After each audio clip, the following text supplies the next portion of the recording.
Hello everyone. In our previous video, we have discussed some standard examples of continuous functions. In today's video, we are going to discuss continuity of greatest integer function. But I feel before checking the continuity of greatest integer function, we should understand the definition and graph of greatest integer function. Greatest integer function is also known as box function. And this is the notation for greatest integer function, and it is defined as greatest integer less than or equal to x. इसका क्या मतलब है? Suppose हमारे पास x हम number line पे locate कर लें कि x सपोज हमारा यहाँ लाई कर रहा है बिट कोई भी, देखो x क्या है, कोई भी रियल नंबर, तो कोई भी रियल नंबर है उसके हम उसे लोकेट कर सकते हैं बिटवीन एनी टू इंटीजर्स. ठीक है, कोई भी आपके पास गिवन रियल नंबर है, we can always find two adjacent integers such that x lies between two integers k and k plus 1. So यहाँ पे सपोज हमने लोकेट कर लिया, सपोज हमारा x यहाँ कहीं लाई कर रहा है between n and n plus 1. तो अकॉर्डिंग टू दिस डेफिनेशन हमें क्या करना है, इसकी वैल्यू क्या आएगी, ग्रेटेस्ट इंटीजर ऑफ x की वैल्यू क्या होनी है, ग्रेटेस्ट इंटीजर लेस देन और इक्वल टू x, मतलब x से लेस जितने भी इंटीजर्स हैं उनमें से सबसे बड़ा इंटीजर.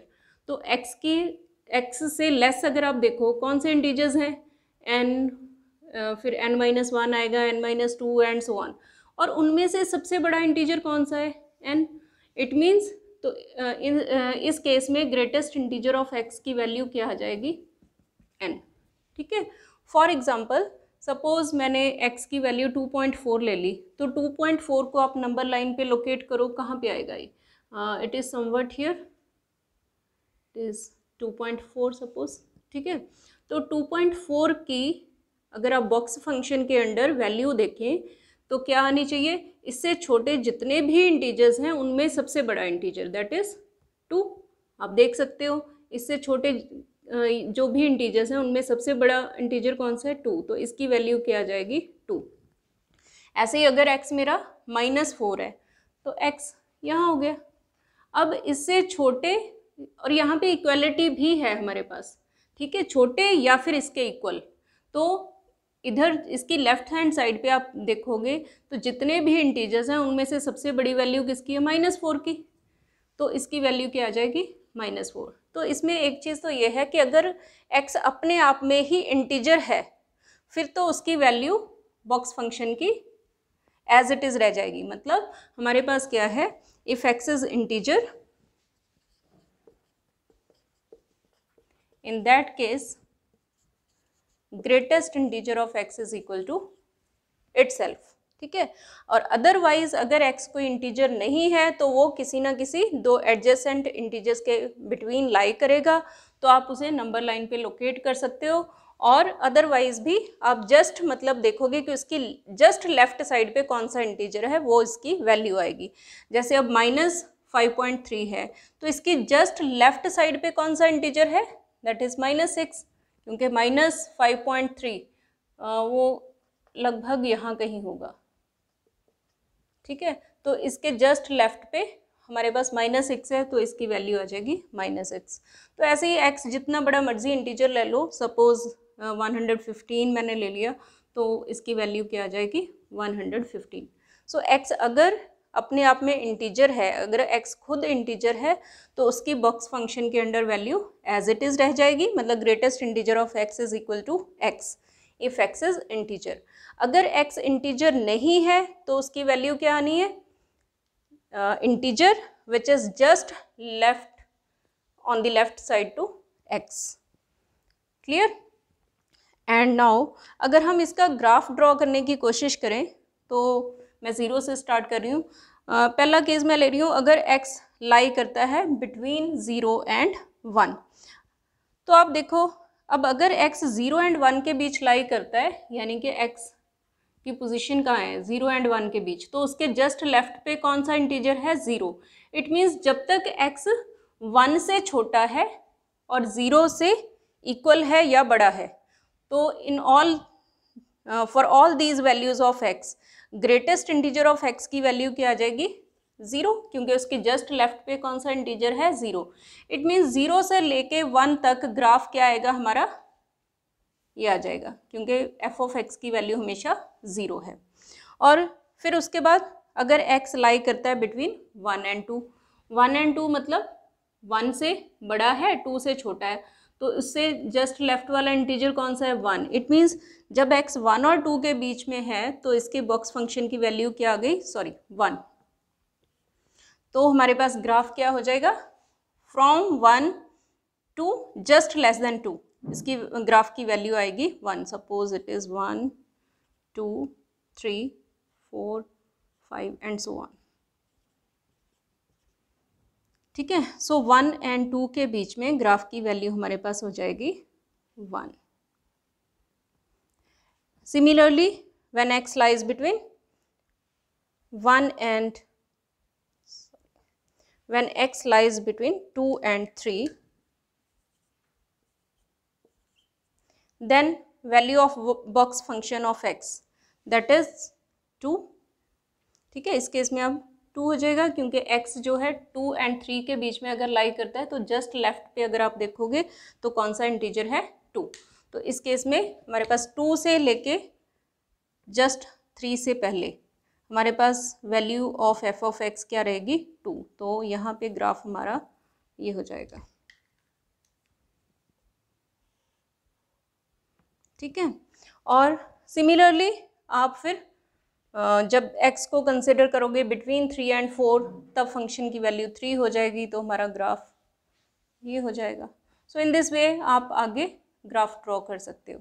तो अगर हम इस साइड पे आए y एक्सिस के, so now suppose x lies between -1 and 0, -1 and 0 यानी कि यहाँ पे कहीं होगा x, तो उसके जस्ट लेफ्ट पे कौन सा इंटीजर है -1, तो वैल्यू ऑफ फंक्शन क्या हो जाएगी -1।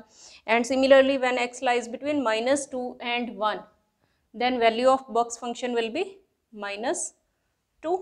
तो यहाँ पे 1 से लेके 0 तक फंक्शन की वैल्यू क्या आ जाएगी -1, यानी कि यहाँ पे ग्राफ हमारा ये हो जाएगा। फिर ऐसे ही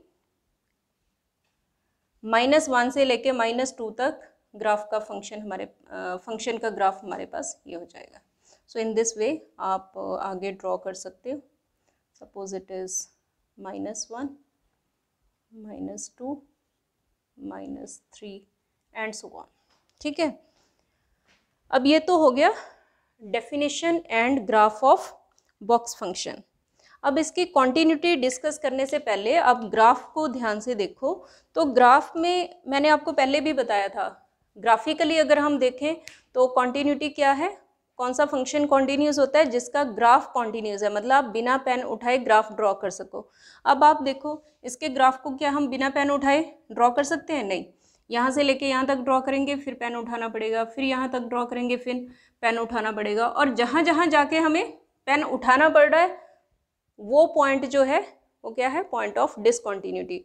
इट मीन्स आप यही ग्राफ से ही आप आइडिया लगा सकते हो कि इस फंक्शन के पॉइंट्स ऑफ डिसकॉन्टिन्यूटी कौन से होंगे। सबसे पहले यहाँ 1 पे जाके हम पेन उठा रहे हैं तो ये पॉइंट ऑफ डिसकॉन्टिन्यूटी है, फिर 2 पे ये पॉइंट ऑफ डिसकॉन्टिन्यूटी है, 3 ये पॉइंट ऑफ डिसकॉन्टिन्यूटी है।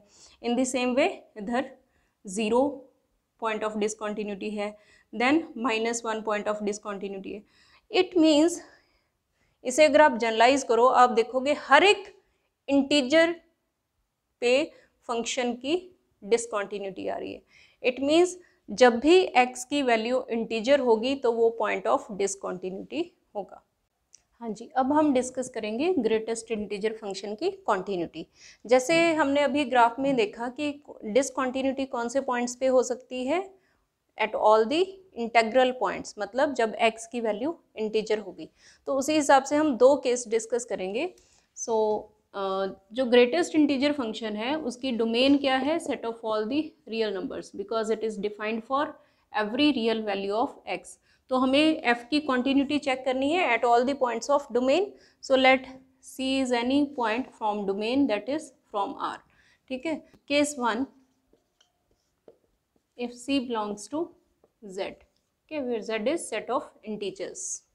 so अगर c इंटीजर है तो सपोज़ ये मेरे पास नंबर लाइन पे c है और यहाँ पे c-1 है और यहाँ पे है c+2। अब अगर मैंने लिमिट लेनी है कॉन्टीन्यूटी के लिए, हमारे पास क्या होता है, limit x approaches to c, f of x should be equal to f of c। तो ये लिमिट जब आपने देखनी है तो हमारे पास क्या है, दो पॉसिबिलिटीज़ हैं, एक आप लेफ्ट से अप्रोच कर सकते हो, एक राइट से। अब आप देखो, अगर आप c को लेफ्ट साइड से अप्रोच कर रहे हो तो हमारा x कहाँ होगा, लेस देन c, यानी कि वो c-1 एंड c के बीच में लाई करेगा। तो it means in this case greatest integer of function, greatest integer of x क्या हो जाएगा, integer just less then x, वो क्या हो गया, c-1। लेकिन जब हम राइट से अप्रोच करेंगे यहाँ से, तो x हमारा क्या होगा, always greater than c। It means वो लाई करेगा बिटवीन c एंड c+1। सो इस केस में हमारे पास ग्रेटेस्ट इंटीजर ऑफ x की वैल्यू क्या हो जाएगी, c। It means left limit और राइट लिमिट डिफरेंट आएंगी, ठीक है। So we consider two limits, then limit x approaches to c from left side, ये हमारे पास क्या आ जानी है, x इस केस में c-1 और c के बीच में लाई करता है, तो इसकी वैल्यू क्या आ जाएगी हमारे पास, हम इसे थोड़ा सा और लिख लेते हैं, f of x which is limit x approaches to c, greatest integer of x and its value is c-1 in this case. And now right hand side, जब आप राइट साइड से लिमिट चेक करोगे, right side से जैसे मैंने अभी बताया, तो हमारा x क्या है, always greater than c and it lies between c and c+1। So in this case greatest integer of x की वैल्यू क्या आ जाएगी, c।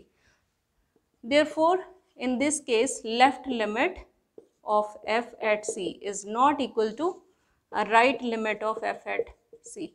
So f is discontinuous at c. It means c अगर integer है तो इस point पे function हमारा discontinuous होगा। Now case 2, if c is not an integer, ठीक है, अगर वो integer नहीं है, तो अब अगर c इंटीजर नहीं है, सपोज हमारे पास ये नंबर लाइन पे यहाँ कहीं लाई कर रहा है c, तो उससे जस्ट पहले वाला इंटीजर सपोज है z-1 और इससे जस्ट बाद में जो इंटीजर है, या मैं इसे k-1 ले लेती हूँ क्योंकि z हम ऑलरेडी यहाँ पे एज नोटेशन यूज़ कर रहे हैं। तो सपोज c हमारा k-1 और k के बीच में लाई करता है, तो इन दिस केस क्योंकि c इंटीजर नहीं है, तो आप चाहे आप इसे लेफ्ट से अप्रोच करो चाहे राइट से अप्रोच करो, तो जो हमारा x है, जब हम लिमिट लेंगे x अप्रोचेस टू c, अब x चाहे c को लेफ्ट से अप्रोच करे चाहे राइट से अप्रोच करे, वो हमेशा लाई करेगा between k-1 and k। It means x की जो बॉक्स फंक्शन की वैल्यू क्या आएगी, k-1 in both cases. And even greatest integer of c अगर आप देखो, क्योंकि c भी लाई करता है बिटवीन k-1 एंड k, तो इसकी वैल्यू भी हमारे पास क्या है, k-1। ठीक है, मैं एक बार फिर रिपीट कर रही हूँ कि अगर हम इस केस में लिमिट ले रहे हैं x अप्रोचेस टू c, अब चाहे x c को लेफ्ट साइड से अप्रोच करे चाहे राइट साइड से अप्रोच करे, इन बोथ केसेस x लाई करेगा between k-1 and k। So integer just on the left hand side of x क्या होगा, k-1। इट मीन्स x के बॉक्स फंक्शन की वैल्यू इस केस में k-1 होगी, चाहे आप लेफ्ट लिमिट लो चाहे right limit low. And even c जो है वो भी लाई करता है बिटवीन k-1 एंड k, तो बॉक्स फंक्शन ऑफ c वो भी k-1 होगा। यानी कि इस केस में हमारे पास ग्रेटेस्ट इंटीजर ऑफ x जो है that is equal to greatest integer of c। So in this case क्या होगा, limit x approaches to c, f of x is equal to limit x approaches to c box function of x which is equal to, क्योंकि इस case में box function of x की value क्या है, box function of c, and which is clearly equal to f of c, क्योंकि f of c भी क्या होगा, बॉक्स ऑफ c।